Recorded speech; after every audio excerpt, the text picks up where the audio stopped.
Hi, I'm Ben Lichter, the founder of Virtual Leadership Programs, and this is how to use your dashboard page.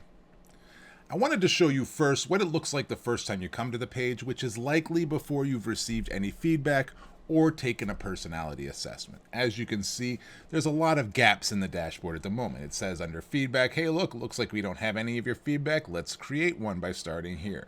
And it looks like we don't have any of your personality assessment. Let's get an assessment now.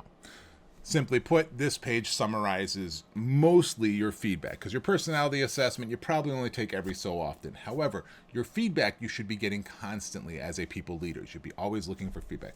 So I'm going to pause the recording here for a minute and come back and show you what it looks like after you have those details available to you.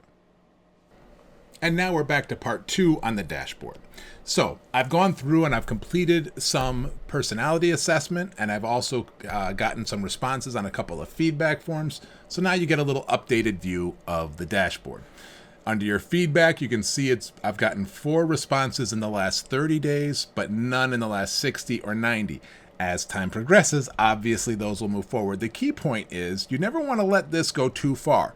I would say not more than 30 days since you've gotten some feedback is the ideal. As you know, at Virtual Leadership Programs, one of the key points we believe is that leadership development needs to be invested in by the individual and their employer or organization.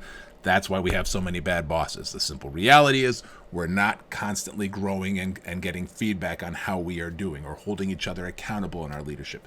One of the best ways to do that is to use a tool, whether it's Virtual Leadership Programs or some other, to be constantly getting feedback on your leadership. So never let that go too far, and that's why we have the dashboard here. It keeps you updated. It's a good reminder.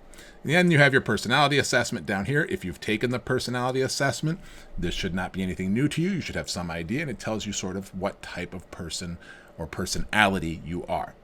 So it's a good summary and feedback. As we add more tools to the platform, hint, hint, goals is coming next. You'll see those also posted here in your dashboard.